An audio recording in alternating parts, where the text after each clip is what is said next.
guys, yung na-aksidenteng kotse kagabi at susubukan nilang ahon sa pagkakahulog dun sa lalim guys. Ayan po. Yung parang ano siya, crane.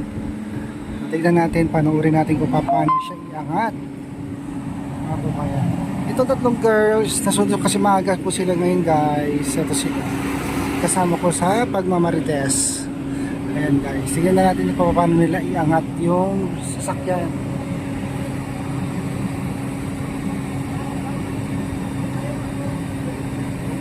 Huwag kayo lumapit ka. O Irene. Pag yan tumalamsik, ikaw lumayo ka dyan. Pag yan tumalsik, oh, ayan na, akyat na. Ay, akyat na. Guys, sige, angat mo pa. My God! Ginawa mo! Uy, ayan na. Ito, lumayo kayo. Alak! Kaya ito'y kawawa naman yan. Durog na yung ano niya. Malay, kawawa naman yan, Kuya Poy! Lumayo. Ang kawawa naman yan. Baka tumalisik eh. Yan din mga babayan oh. Inaangat na siya ng crane. Sayang. Hilux. Pero ma'am, safe yung tatlo. At actually yung mga pasahero niya, yung laman niya, nandito rin sila. Safe, wala po nasugatan sa kanila. Yan, sige. Pagbigay bumagsak, durog. Aandar pa ba kaya ito? Uy, yung kuryente. Nasagi. Yung internet. Sige na, dali mo na dito.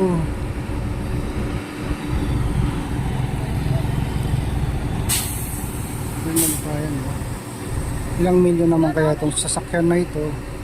Toyota Hilux guys. Yan, yung damage siya, yung gulong talaga bumaliko na siya.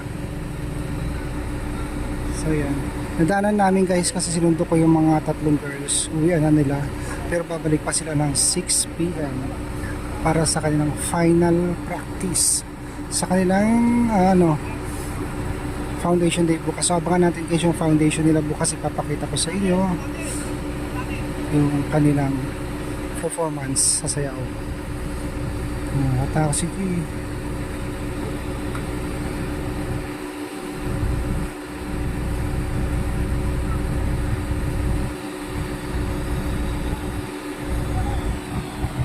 ano naman to.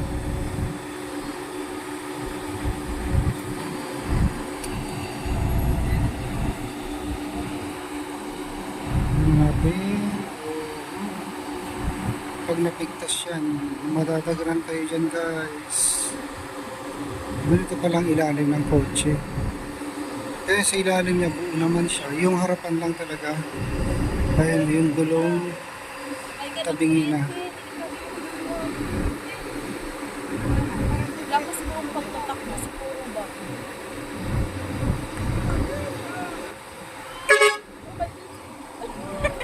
Bakit tayo wag na?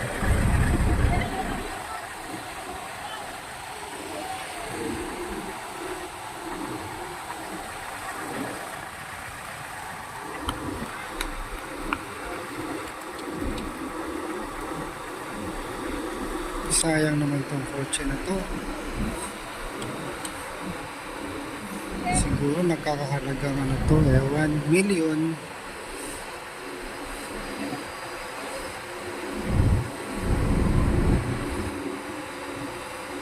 Itong lugar na ito mga kababayan, laging may na-aksidente dito. Siguro nga po tama yung mga nababasa kong comment na may nakatirang maligno. Dati kasi mayroong andito malaking puno. Ano na siya, mga kahit 5 yung yayakap. Pero pinutol nila. Yung nagkakaroon na siya ng aksidente dito. Ayan na. Huwag kayo lalapit guys. Baka tumilamsik. Maputol yung mapigtas yung tali. Matibay yung tali nila. Ayan na. Baba na. Yung motor. Ay, diretso mo na. So ito na guys, naiahon na nila.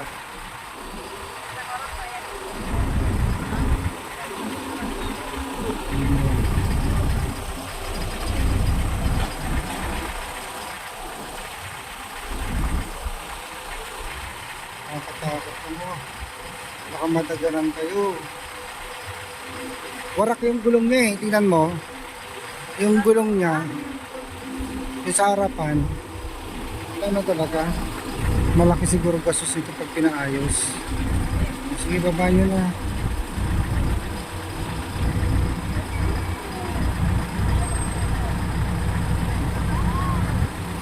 Paano kaya ito dadali sa talyer?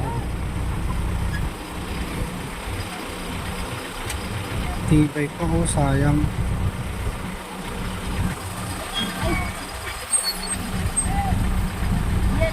Yan, may baba na rin sa wakas. Wala na talaga yung gulong sa harap. Ito Yun. maaraw pa siguro yan. Maayos pa yan pero malaking gastos. Pero delikado naman. Yung mga tao, pag kayo nalaganan. Ayun. Finally. Naibaba na rin sa wakas. Ay, naiahon na rin sa wakas. So, tara na. Hey guys. Uwi na kami. At mamaya, napasok pa itong tatlo. Ito yung second part, kaya part yung post ko kaninang umaga. So yan. Yung driver niya guys, yun yung naka-white doon. Okay naman siya. Awa ng Diyos, walang nasaktan sa kanila. So yan guys. Tara na. Ayan, naiahon na rin nila sa wakas. Problema na lang pa paano nila dadali sa talyer yan. So thank you mga babae sa pagsuporta sa walang sawang panonood sa aming mga vlog. Antabayanan nyo bukas guys yung foundation day ng Tres Marias sa high school. Si Badiday kasi naka-duty siya lagi. Dire-diretso na yung kanyang duty.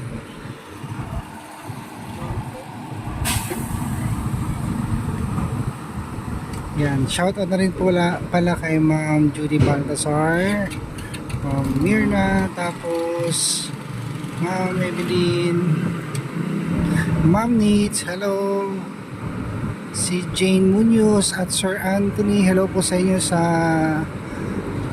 London, hello po, at syempre si Ma'am Elizabeth.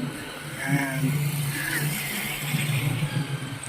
Thank you sa walang sawang paranood. Ayan guys, finally uwi na po kami. Ayan, let's go. Tapos na po ang Marites.